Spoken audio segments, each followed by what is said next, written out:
So it's my great pleasure. I should actually introduce myself first. I'm Zachary Kelly, the Assistant Director of the Institute of Slavic, East European, and Eurasian Studies at UC Berkeley. And it is my pleasure today to host Dr. Laura Jákli, an alumna of Berkeley and former student at ISEEES. And today she is speaking as part of the Trends and Traditions lecture series that we're hosting this spring 2022. And it's my pleasure, it's the 10th lecture, so I'm amazed that we've made it this far. We have 4 more or 6 more ahead of us, but it's just been a fun series every week. So today, Dr. Laura Jákli, a junior fellow at the Harvard Society of Fellows, will be speaking to us on the European far right's campaign strategies in online political ads. Starting in 2023, she will be an assistant professor at the Harvard Business School's Business, Government, and International Economy Unit. She received her PhD in political science at UC Berkeley in 2020. She was a pre-doctoral research fellow at the Center on Democracy, Development, and the Rule of Law at Stanford University and the Stanford Program on Democracy and the Internet. Her research examines political extremism, destigmatization, and radicalization, focusing on the role of popularity cues in online media. Her related research examines a broad range of threats to democratic governance, including authoritarian encroachment, ethnic prejudice in public goods allocation, and misinformation. Laura's dissertation won APSA's Ernst B. Haas Award for the best dissertation on European politics. She is currently working on her book project, Engineering Extremism, with generous funding from the William F. Milton Fund at Harvard. Her published work has appeared in the American Political Science Review, Governance, International Studies Quarterly, Public Administration Review, and the Virginia Journal of International Law, along with an edited volume in Democratization from Oxford University Press. Her research has been featured in KQED, NPR, The Washington Post, and Vice News. So Laura, please, the floor is yours. Thank you so much, everyone, for having me. Yeah, just to reiterate, this is on the European far right's campaign strategies and online political ads. And I'm really excited to be back at ISEEES for this. So let's just get started to jump right into it. Political ad expenditure in the EU has increased tremendously in recent years. If you look at this map, this actually looks at Google ad spend, but today I'll be concentrating on Facebook ad spend and Facebook advertising for political parties and political purposes. And the reason why is, as you can see, even though there are 2 players in the game, major players in the game here, Google and Facebook, Facebook is still the predominant outlet for political advertising online. There have been 5 million political ads featured on Facebook just since April 2019 in the European Union. And parties have spent over 300 million euros on those ads. As you can see from the map, Germany is a really big player here, but so are some smaller countries like Austria, Hungary, Romania, the UK and Spain also spend quite a bit of money on online advertising. And every election cycle, more and more parties are realizing that this is something they can take advantage of. Just to start a little bit on how is this regulated, if at all. The online advertising regulation is really patchwork at the moment in the European Union. So the GDPR contains no specific provision on online political advertising or on micro-targeting, although it does theoretically restrict the processing of personal data without consent. We all often check off on these little boxes that say, sure, take my data or don't, but that's really the only extent to which there's any real coverage here for individual consent on advertising and targeted advertising. The European Commission introduced a self-regulatory code of practice on disinformation a few years ago, where signatories had to commit to political ad transparency and to take action against coordinated inauthentic behavior. So you'll have seen some of those coordinated inauthentic behavior reports coming out of organizations like Meta, out of Google, Twitter, and a lot of the major players now really do care about coordinated and authentic behavior. That's a little different than what we're talking about right here. And the closest we're getting to any sort of real regulation right now is that the European Parliament and Commission actually just reached, just last month, a provisional agreement on something called the Digital Markets Act, which will theoretically limit data collection for the purpose of targeted advertising without quote unquote effective consent. what exactly that can do or what forms that will take, it's still to be determined. And then, of course, when it comes to self-regulation, there's also quite a limited amount of it. This is a quote from Rob Leathern, who was Facebook's advertising integrity chief. And he said, just, I believe last year, in the absence of regulation, Facebook and other companies are left to design their own policies. We have based ours on the principle that people should be able to hear from those who wish to lead them, warts and all, and that what they say should be scrutinized and debated in public. So really the tech sort of approach to online advertising has been relatively hands-off. Why do I start this conversation with regulatory context? Why do I think this matters so much to politics today? Well, advertisers for mass media, for radio, for television, for newspapers, act in what Winkler, Ferris, and Roberts refer to as the public eye. They have to anticipate reactions to messages much broader than from the group that they're just targeting with those messages. Due to well-established regulatory infrastructure offline but not online, if parties want to field controversial content, they are thus incentivized to do so online.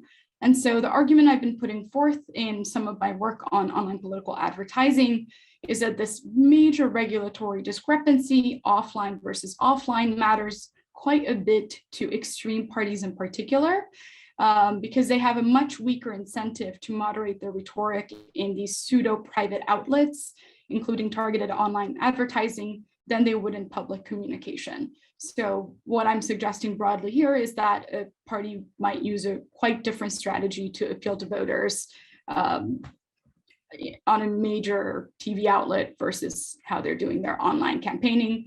And of course, we don't have a lot of good data yet on what forms this online campaigning takes, which is what this study is sort of trying to get at. So the look at political advertising I'm doing is data pulled from 2019 and very early 2020. A lot of the campaigns here are featuring data from the 2019 European parliamentary election, as well as some other elections that happened in 2019 and early 2020. In total, I collected 68,000 Facebook ad campaigns through the Facebook ad API. This is as broad as comprising 79 parties that advertised in 11 EU countries. And the 11 EU countries I'm looking at here are Austria, Belgium, the Czech Republic, Denmark, Estonia, Finland, Germany, Hungary, Slovakia, Spain, and Sweden. So even though this talk is at the Institute for Eastern European Studies, it's sort of a half and half project where I'm covering Western as well as Eastern Europe and trying to understand how political advertising varies in different contexts and what sorts of generalizations we can make about the far right or not make about the far right across these contexts. There's three main text analyses to compare far-right ad campaigns to all others and try my best to quantify what forms they take and how they're advertising. The first is on something I'm calling grievance mobilization. I'll get a little bit more into that in a moment, but here I'm simply using sentiment analysis, including the lexicon or sentiment dictionary, as well as the NRC word emotion association lexicon to understand what kind of emotive messages are coming out online. I also am looking at ideological outbidding, particularly on the issue of immigration. And here I'm using ideology estimates with the workfish word scaling algorithm. And then I also examine issue ownership through structural topic modeling, a tool called STM. So let's jump right into these different theories that hold offline, and we want to understand exactly what they're doing online or how they might differ online. The first big theory in far-right politics and in the literature and comparative politics is really about grievance mobilization. And there's a large, very well-established literature that goes back 2 decades now that suggests that grievances stemming from major crises are what create the initial quote-unquote demand for far-right parties. And so a lot of work focuses on severe economic recessions, think 2008. Some of the work focuses on unemployment as what creates the initial demand for the far right, as well as immigration influx. So there's been a budding literature that since the Syrian refugee crisis to better understand how the initial demand for these parties comes about. What I'm saying is that demand side explanations are no longer enough for us to understand the growth of the far right.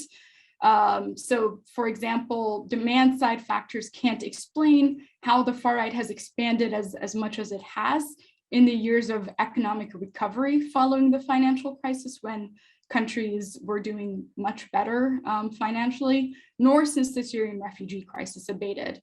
The other reason why I think supply side grievance mobilization arguments are important here is, of course, that the far right isn't only spreading in countries where the Syrian refugee crisis hit, and the far right isn't only growing in places that have faced significant financial hits.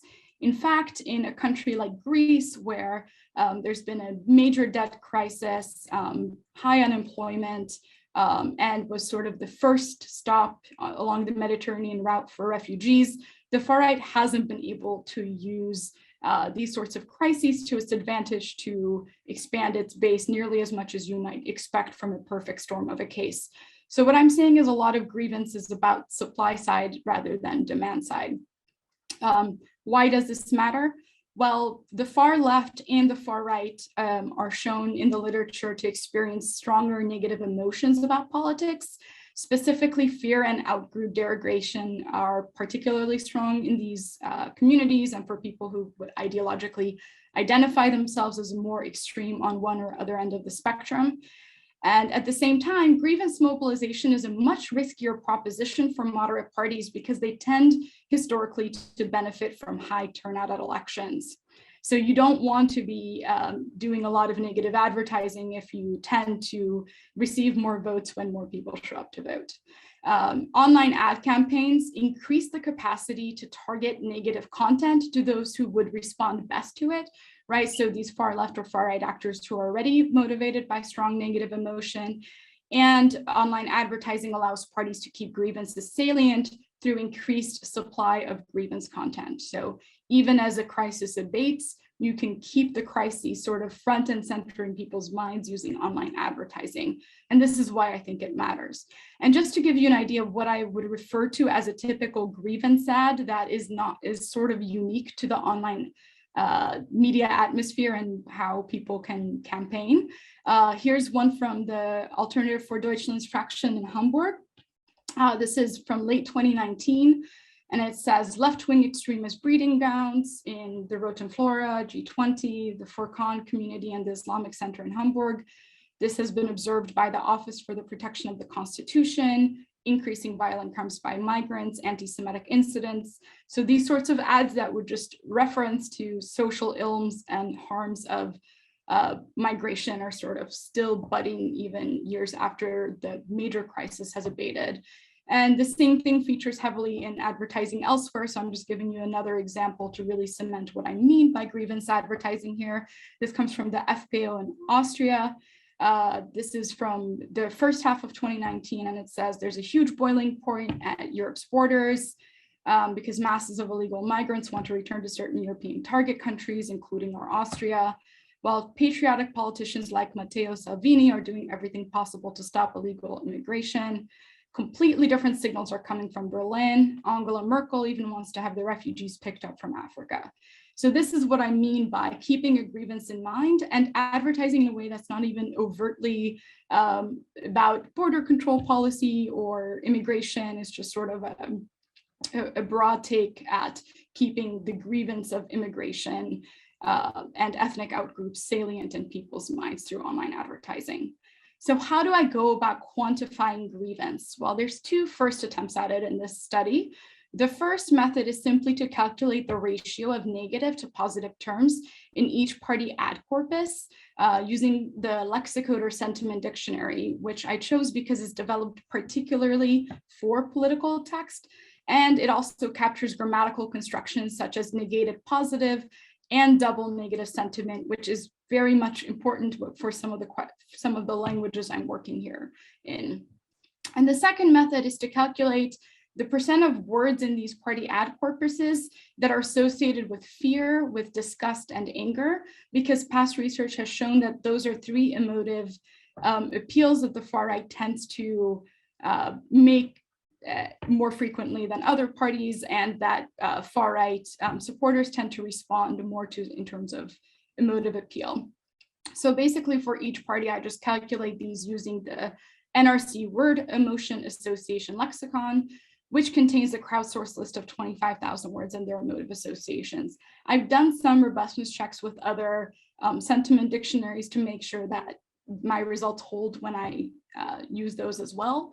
But here's some of the results from that. So once again, we're not looking at neutral terminology here, only negative content divided by negative plus positive content. So what you'll see is in cases like Germany to the left, Estonia in the middle, and Belgium to the right, the far right, AfD, EKRE, and Vlaams use negative terminology in their advertising at much, much higher rates than any other party in the same period.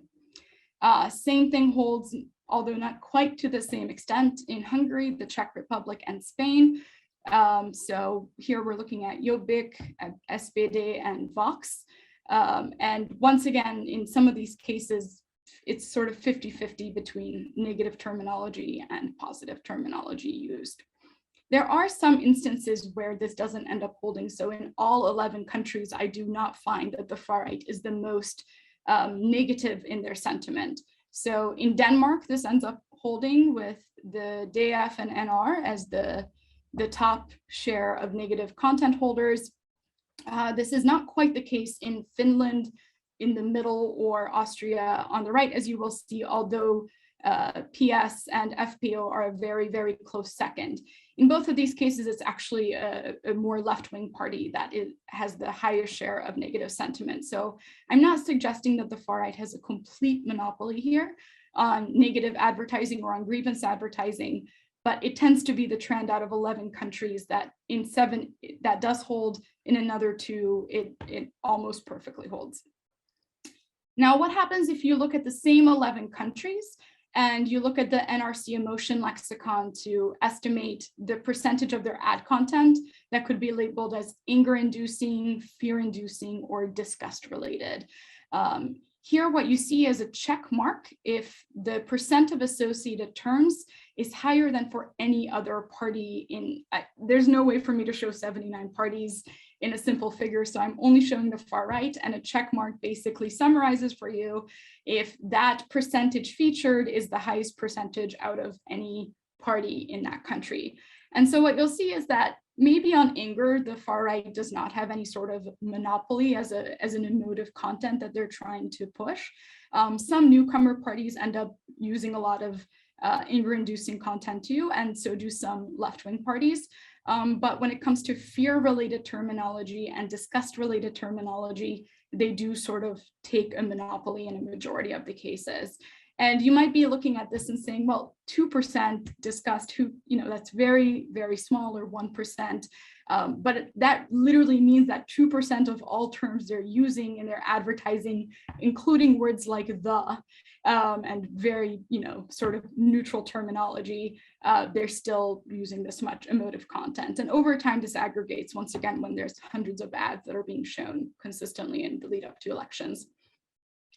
The next sort of literature I wanted to grapple with is the outbidding literature. And is there an immigration void ideologically that the far right is filling? So the far right's success often depends on the positioning of parties on the political spectrum or the policy space. If you think about it as a simple one-dimensional policy space, which of course that's sort of taking some complexity and cutting a lot of complexity from the issue. But if we're thinking about this in terms of a one-dimensional policy space on immigration in particular, the far right can develop a reputation for being responsive on what might be considered sensitive but salient issue. But analyses of party manifestos and expert surveys indicate that the mainstream right has shifted on immigration to win back voters. So in other words, a lot of the literature will say the far right is often being outbid, and other parties, especially the center right and right wing, are moving much farther right because of this agenda setting power that the far right has had. And what I'm suggesting is that ideological opportunity structures differ quite a bit online. And so rhetoric online might not actually reflect any kind of real outbidding. Manifestos and expert surveys are insufficient to determine whether the mainstream right has shifted far enough to quote unquote crowd out or outbid the far right from voters' perspective, because the far right might be a lot more far right in how it's discussing immigration online and appealing to voters online on the issue than how they would pursue this in a manifesto or something as sort of static as that document. So how would I go about quantifying ideological outbidding? Here I'm using something called workfish, which was developed to estimate political positions from text documents. It's a word scaling algorithm that assumes that the relative word usage in a document provides information about its placement along a, once again, very oversimplified one-dimensional spatial dimension. Here we're talking about immigration as the one-dimensional spatial dimension. And what Wordfish does is it builds a document term matrix from text documents, assuming that the distribution of words across text follows one, a Poisson distribution, and two, that this Poisson distribution can be modeled with document and feature fixed effects. So what does this look like once I run the Wordfish algorithm on these 11 cases? Well, in many of the cases, there's more than a one standard deviation differentiation between how the far right discusses immigration on the ideological spectrum versus its nearest party, including the center right or whatever else. So the three countries featured here are Germany on the left, Finland in the middle, and Denmark on the right. And what you'll see in all these cases is, once again, just no outbidding occurring whatsoever, and a huge sort of ideological space between center parties, center-right parties versus the far right and how they discuss immigration. Then sort of a similar trend persists in Spain, Estonia, and Austria. So the far right Vox in Spain is almost 1.5 standard deviations from any other party in how it discusses immigration in its ads. Same thing with ECRA in Estonia, whereas all the other parties are sort of straight lined in this one sort of centrist position. So there's no other differentiating point on immigration other than if you're looking at the far right's ads. And same thing in Austria. This doesn't hold quite the same way when the party space is very, very crowded. So in both Belgium and the Czech Republic, where there's 10, 11 political parties at play, there tends to be a little bit more of an even ideological distribution on immigration between the far right and its sort of nearest ideological parties and how they approach the topic of immigration. And by the way, when you see sort of a very large confidence interval, like in Belgium, you would see with CDH or the Greens or PS, that means that there were so few ads discussing immigration that there's just less certainty there about what the exact ideological position is. When you see a smaller confidence band, it means there were more ads on immigration as a topic. And so there was a little bit more of a precise ideological estimate that the Wordfish algorithm could conclude. But anyway, the point here is simply to say that when a party field gets crowded enough, then there's less of a differentiation between the far right and all other parties. And there are three cases in which the far right doesn't end up having ownership on immigration or sort of and it ends up being outbid ideologically, if anything, on immigration. So in Hungary, Fidesz ends up scoring farther right on the ideological spectrum and how it discusses immigration in its advertisements than Yobik, which reflects a lot of differences that have sort of come about in the last few years. So Yobik has really moderated its ideological platform in the last few years, and this data is from early 2019. So take that with a grain of salt. This data would probably look pretty different today in Hungary.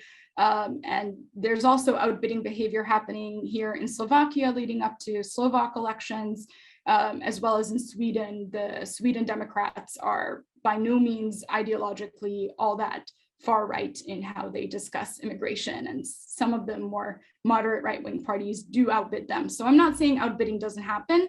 I'm just saying that outbidding is less frequent than the literature might suggest based on the online advertising content. And the next related topic is about issue ownership. Do they really own the issue of immigration?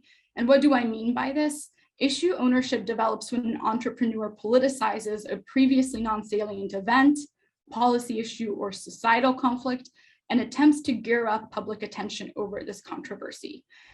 Issue ownership may be temporary, and the literature often suggests that other parties aim to integrate salient issues into their ideological profiles to minimize their electoral risk. So once the far right hits the scene or enters parliament, other parties will be compelled to discuss the immigration issue, make it part of their ideological platform, and emphasize it a lot more in how they campaign. This is sort of like the pre-existing theory.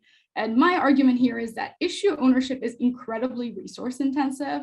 So parties may prefer to make symbolic gestures towards addressing immigration without actually mobilizing on it. It's one thing to mention immigration more in a party manifesto, or, you know, if it's already a topic out there in newspapers, to talk to journalists more about immigration as an issue versus actually actively campaign on it, especially if you don't think it's a winning position for your party. So my question is there any issue ownership to the far right still when it comes to immigration? Are other parties starting to take issue ownership? And to quantify issue ownership, and this idea that one party really owns the issue, talks about it at a much higher rate than all other parties, I use a structural topic modeling approach developed by Robert Stewart and Tingley in 2014. It's actually a package called STM if anyone's interested in the audience. And I use this tool to determine whether the far right maintains issue ownership. So here again, each document, which in this case is a party ad corpus, is modeled as a mixture of multiple topics, where topical prevalence captures how much each topic contributes to the overall document. And I use STM here to estimate the mean difference in topic proportions between far-right parties and all other parties. So here's the example of what happens if you look at Hungary. And in this case, I end up actually grouping Yobik and Fidesz against all other parties, just because, once again, we just saw that there's a lot of ideological outbidding going on immigration. So I sort of have to group both of them in this instance to better understand what's going on.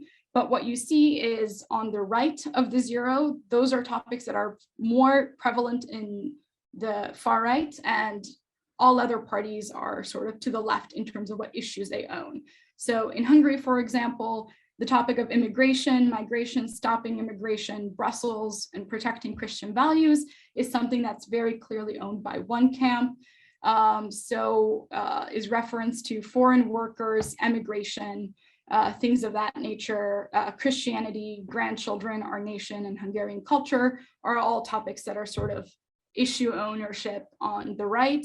And all other camps are really discussing more prominently minimum wages, pensions, the future of Hungary in the EU, green politics, climate change, protecting the climate, hospitals, schools, these sorts of issues. So this is one way to just sort of illustrate or understand what it means to own an issue, and are parties doing this. And once again, I did this for all 11 countries, but I can't, it might bore you for me to show you all of them. But here's just one more example of far-right ECRA issue ownership versus all other parties in Estonia.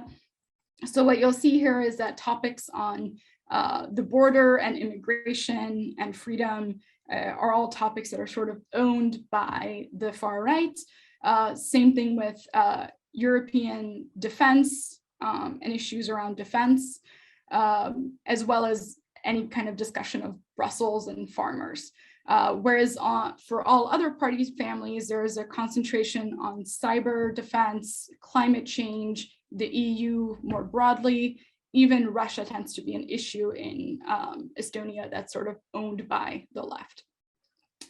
And here's just a summary, because I can't show you these plots for all 11 countries of what the STM plots show if I just sort of summarize some of these words that you find on each of these plots.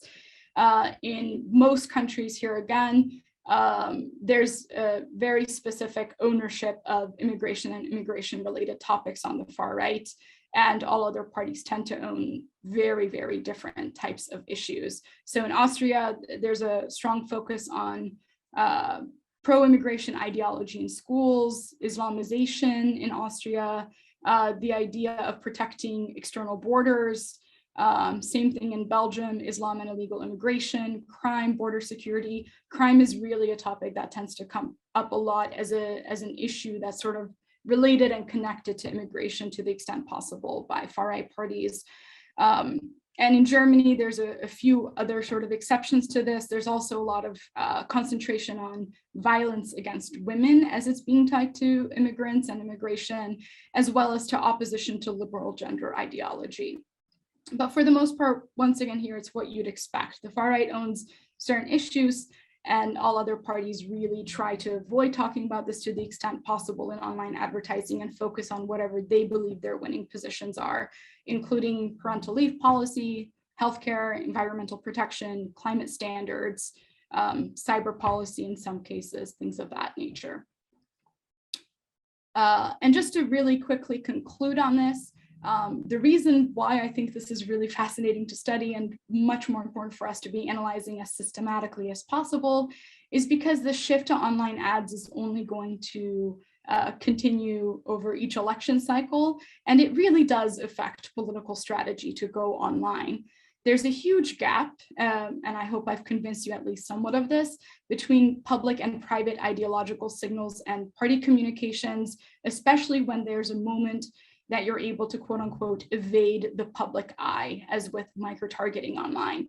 And what does this do for the far right? Well, this is only the beginning of my research on this, but plausibly, I think there's an enhancement of the far right's mobilization capacity on grievance, because you get to feel these sort of broad salience enhancing ads like the two I showed you from Austria and Germany about migration still sort of being top of the mind for people.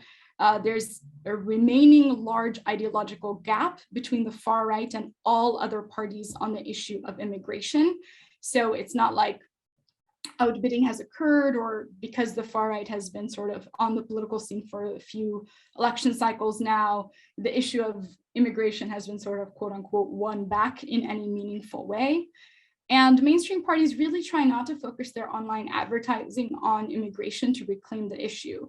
There's a lot of literature, once again, based on manifestos, based on expert surveys, based on media analysis, that suggest, in my opinion, relatively falsely suggest that there's been issue ownership reclaiming on immigration, and other parties have properly sort of integrated this ideological space into their existing profiles. And what I'm saying is that really hasn't happened in terms of what resources are going to what conversations online, which obviously matters. Thank you so much. I'm really excited to hear your questions about this. Laura, thank you. So interesting, and it's funny being young enough to have had the internet before I was, a legal adult, but this still seems so foreign to do the scraping and to gather all this information. Before I jump in and get a question going, I would like to invite the audience. We have a Q&A box in the lower right hand of your Zoom window. If you could type your questions there, I will read them and Laura will answer them. Laura, to follow up just on what I was saying, this scraping and accessing social media, I'm curious, when did this trend start? I'm going to ask like 3 little questions. When did this trend start? How did you get into it? In my mind, political science, I think of more as a social science, probably from the area studies side, and this has more of a quantitative element. And then third part, is there anything with Web 3.0 that one might need to consider with these kind of advertisements? Can you, before I jump into it, explain what you mean by the Web 3.0? So this is, I think, kind of where my age will show. The Web 3.0 is being elusive thing that supposedly is happening. If you know anything, it might also be something not worth discussing in this venue. Thank you. So I think of it as a sort of scaling up of certain types of qualitative interests that I already had pre-existing. A lot of the literature that I was reading as I was writing my book and before that finishing the dissertation was like focusing quite heavily on party manifestos as a way to determine what exactly is going, who owns what issue, and exactly where parties stand on things. And I felt like that was a very, very static look at what's going on, right? It's produced one time, and so campaigns are incredibly dynamic, and parties often change strategy midstream as well. What is really interesting is parties get to do this as many times as they want online. There's a lot of beta testing that happens with different strategies. So what you'll see is if you look at the Facebook ad library, or now it's called the Meta ad library, is, you see a lot of what I would consider beta testing. They put out a bunch of ads on a specific topic, and they see how it does. They see how people interact with it. They see how many impressions they get, and they attempt to gather some public feedback. A lot of these ads, which I didn't get to show you here, but a lot of them will ask you to interact with the ad. It'll be like, give us a thumbs up if you agree with the statement about immigration, or please click on this website and tell us how you feel about these issues. So they really are trying to better understand what will appeal to voters and will shift their sort of strategy, at least at the margins, as they receive that sort of feedback in real time. And so this is a very dynamic way to be able to understand campaign strategies compared to the sort of pre-existing data sources. The other reason why I wanted to take the sort of like more quant computational approach to this is, well, one, there's just a lot of data to work with. So I would love to see broader trends and be able to understand how our theories about the far right travel across space and time to the extent possible. A lot of the work out there, which is incredibly powerful and rigorous, is still focused on a single case study. So I really want to understand, well, is there really a unified theory on far right strategy here, or can we not make those types of assumptions if we aggregate enough data? And it does turn out in this case that, the far right does really, really differ more than even sort of this presentation can really give due diligence or due justice to. So in Spain, even though the far right does have this ideological gap on immigration, there's not a lot of immigration related ads in general being generated by Vox. There's more of a focus on gender ideology, feminism, and other sorts of conversations that are going on in the far right there. In Sweden, the Sweden Democrats really don't focus as heavily on immigration as I expected them to, and are quite centrist in how they discussed immigration on the ideological spectrum. There's more of a focus on rural and agrarian voters, on farmers, and almost an anti-environmental protection frame in some of these instances as well, where they're saying like, well, some sorts of policy are great for urban residents, but not for rural ones. So here we are standing up for those interests. So I think it was really important for me as well to sort of break down some of the preconceptions I had about what I would find in these ads, to do it at sort of a mass scale. Mm-hmm. No, it's fascinating. And from what used to be probably more newspaper, that kind of base, to have this almost live, an ad gets dropped today, you can actually start, interacting with it and incorporating into your research. So we have some questions that have come in. The first one, is the NPD still of any electoral significance in German politics at either the state or federal levels? No, not really. And I don't think I really concentrated on that in this. Let me go back to the slide that this person might be asking about. Just one moment. That's fine. And as you're doing that, we had a question come in. These slides won't be accessible necessarily as a document, but if you watch the video, it will be on our YouTube channel afterwards. So you'll be able to see the slides again via the video that'll be made available. So yeah, the parties I'm looking at here are AfD, FDP, CDU, SPD, Linke, and Grünen in Germany. Okay. So I don't have, unfortunately, very much to say about NPD.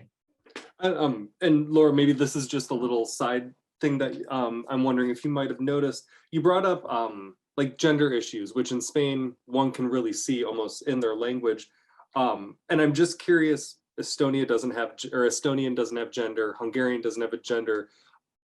Are you seeing certain things not happen that you might have expected to, just as across the board? Because, for example, a language doesn't even allow that issue to really exist. I'm just curious. I think this is actually, once again, I keep talking about this as, oh, it's this great way for me to temporally expand things. But really, I'm looking at a really small snapshot, mostly of 2019 and very early 2020 elections here. I'm doing a separate project now, sort of expanding to the COVID reality we lived through and how online advertising changed there. So I'll have more to say about that hopefully shortly.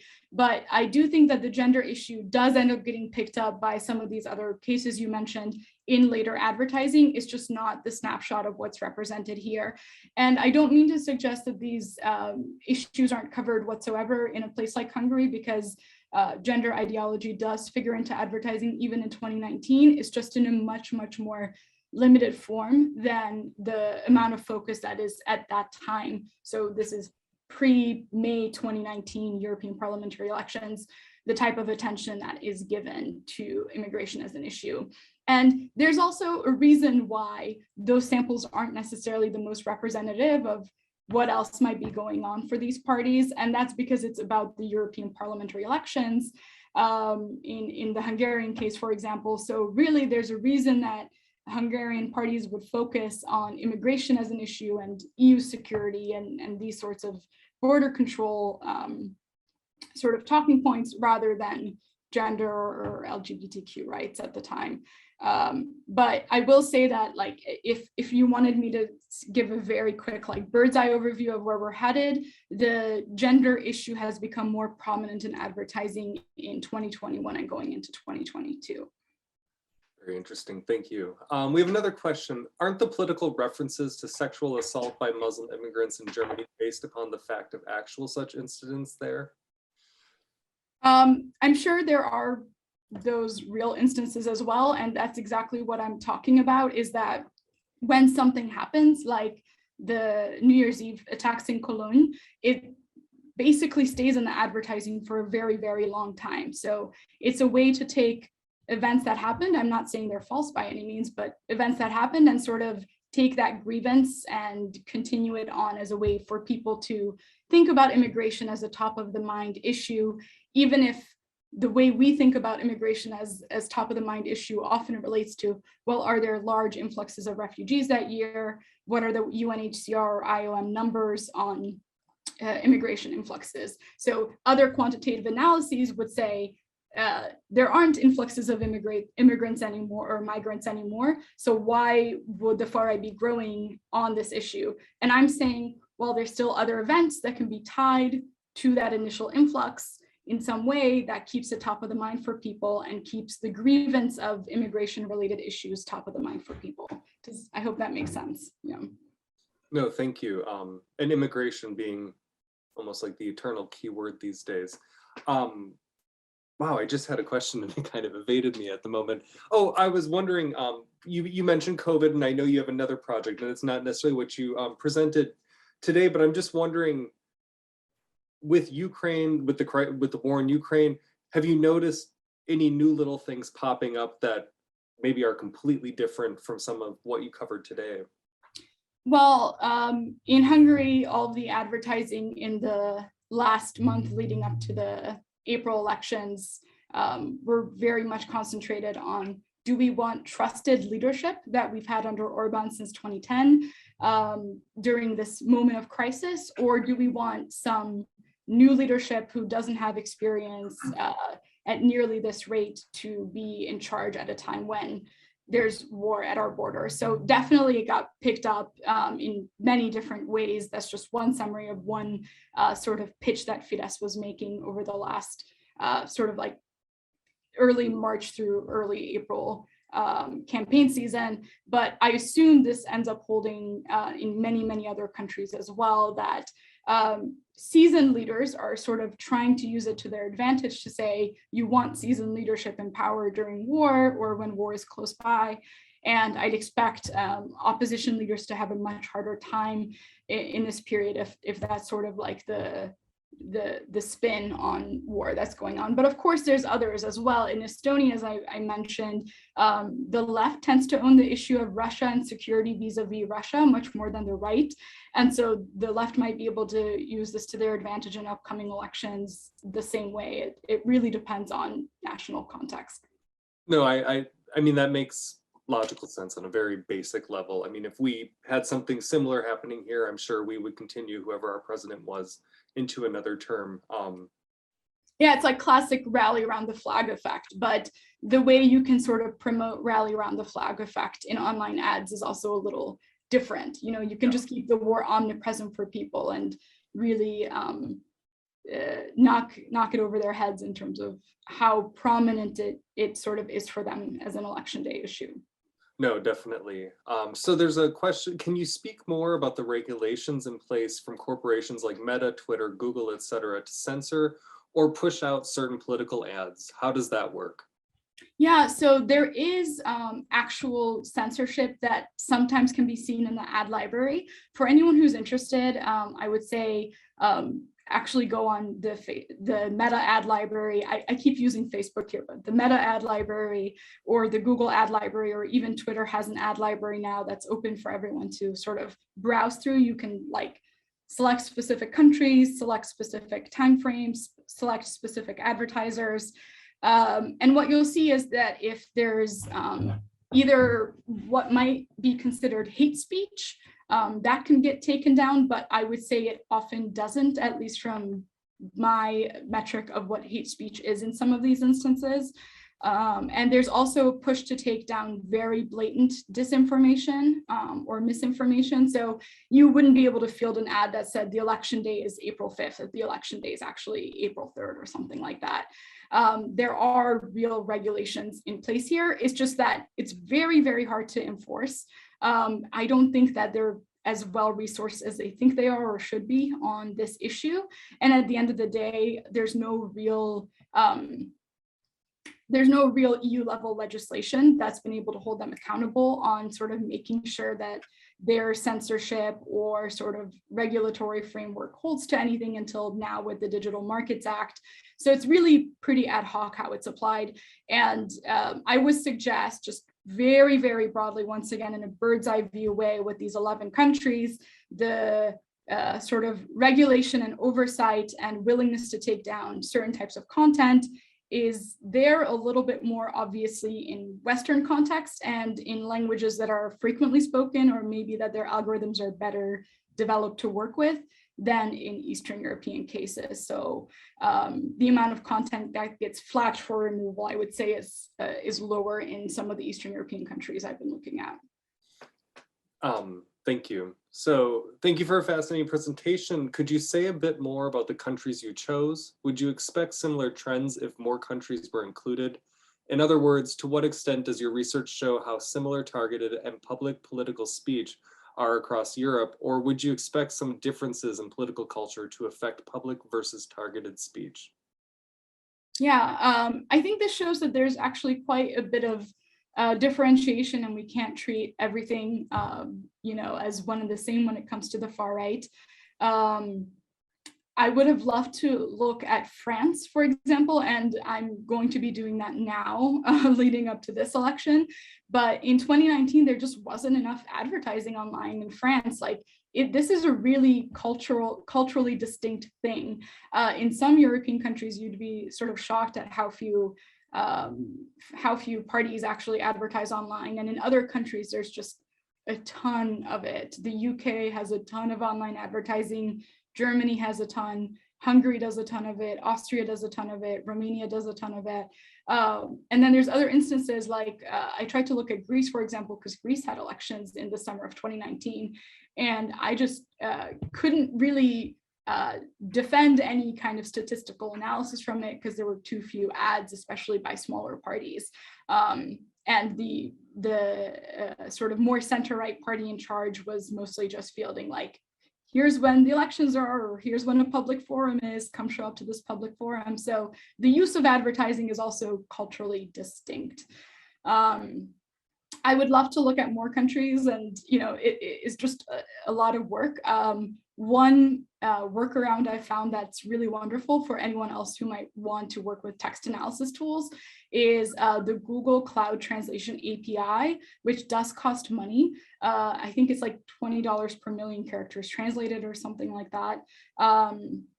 Will translate at a pretty sophisticated level the ads for you all to English. So if you want to work with text analysis tools that only work in the English language, you can do that for all these countries and sort of compare side by side everything in English to the extent that you might want to do that as an academic working in the United States.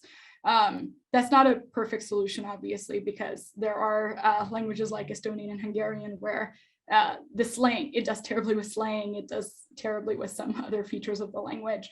But I mean, yeah, I'm interested in looking to see how this works in all countries that have far-right parties, and most European countries do have a far-right in parliament now. So it would make sense to broaden this. I hope that answers a little bit of your question. No, that's great. I guess I'm going to rephrase this question just to ask it more the flow, but in Spain, I mean, have you seen any of the regional autonomy rise as an issue for the right? Yes, I have. And I wish I could say more about exactly what. There's also regional parties in a lot of these countries. Some of them are illustrated.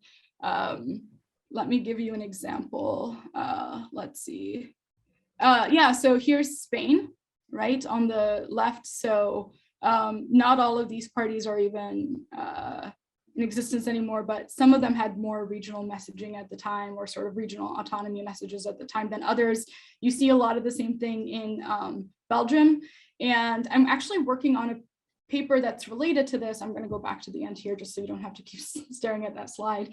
I'm actually working on a paper right now on just broadly, how does regionalization and messaging work here?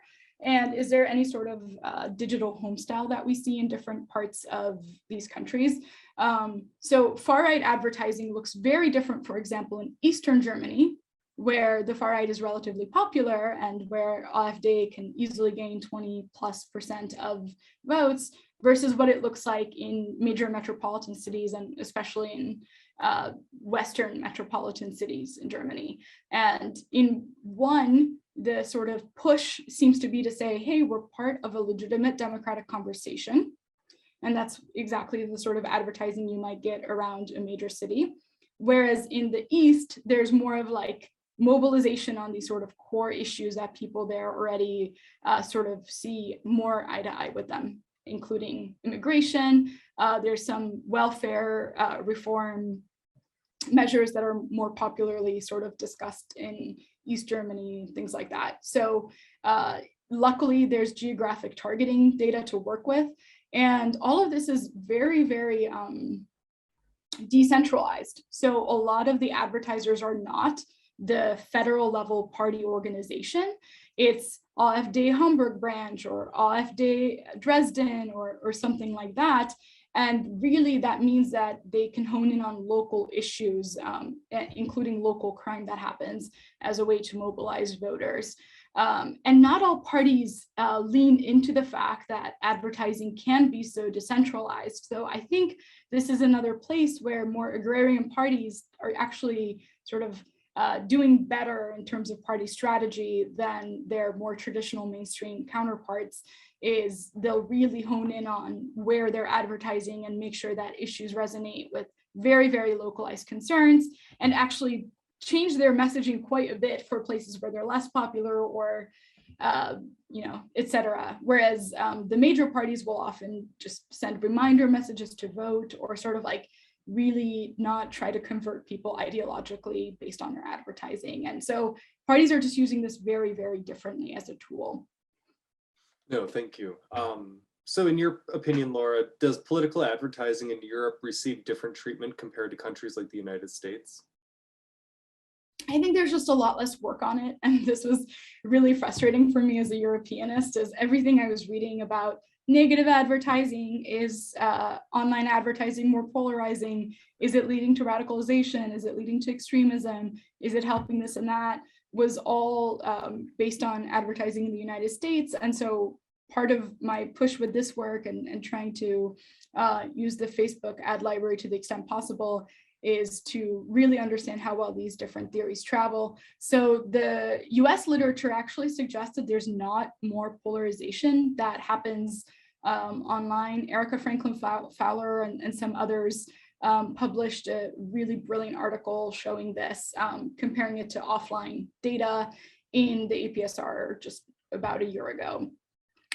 So I recommend that for people who are interested in the US.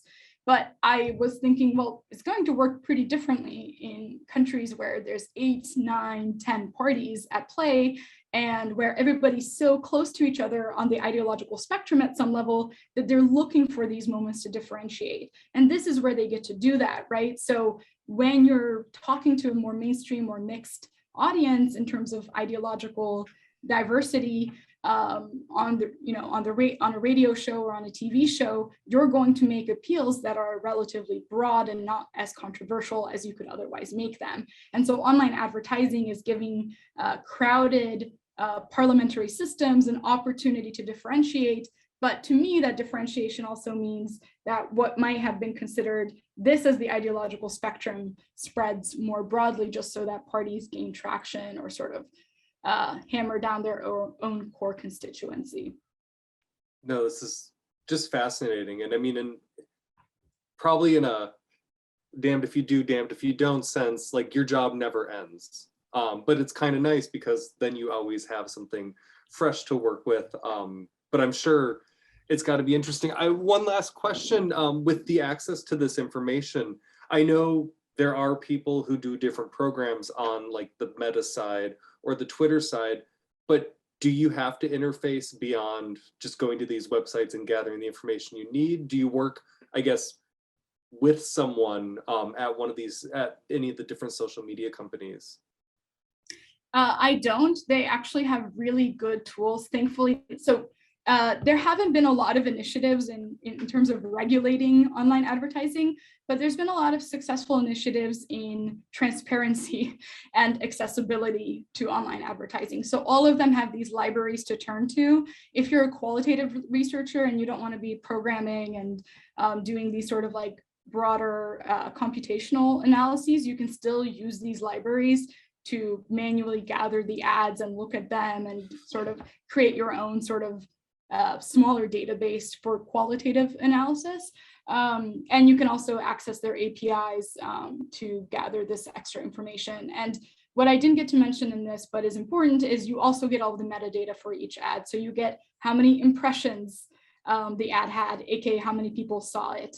Impressions aren't a perfect count because somebody could scroll by it multiple times and it would count as multiple impressions, but broadly it's a way to understand reach for an ad. You also get data on how much money was spent on that advertisement. Did more men or women see it? What percent of the ads were seen by 18 to 25 versus 65 to 75, or different age groups? So, and obviously, as well as geographic targeting at a pretty granular level.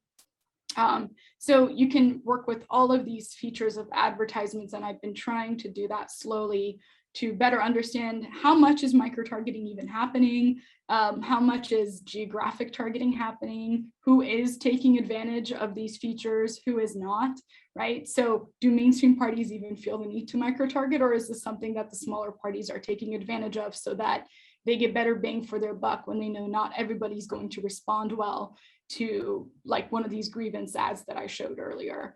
And you know, the short answer is they do, but the long answer is a little bit more complicated than that. So anyone is able as an academic to work with this either in a qualitative or quantitative sense.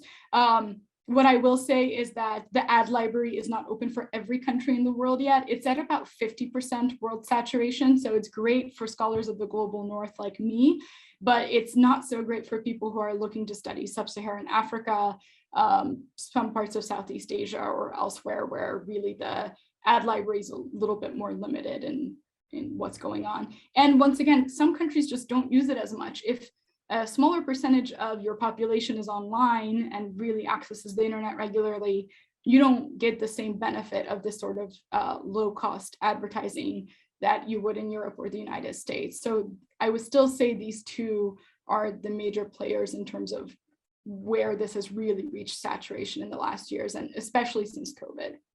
No, definitely. Thank you again, Laura. I don't see any other questions coming in. And honestly, I think part of it is novel research. And for a lot of us, just not what we do or not what's been done for so many years, but it's the same concept of statistics and collecting data. Just thankfully, you don't have to go through each ad individually and, you know, pinpoint what you need. So yes, thank you again. Thank you for enlightening us on this, I don't want to say never ending issue, but this thing that will constantly be monitored for good, bad, and everything in between. So thank you again. And I'm glad you got to present here at ISEEES with us. Yeah, it was great to be back. And thank you so much for the thoughtful questions. If anybody wants to talk to me in more depth about it, please find me in email. I'd love to talk about what's possible and not possible with this data and what kind of inferences we can make about it. Excellent. Thank you again, everyone. Have a wonderful afternoon and have a great day. Bye.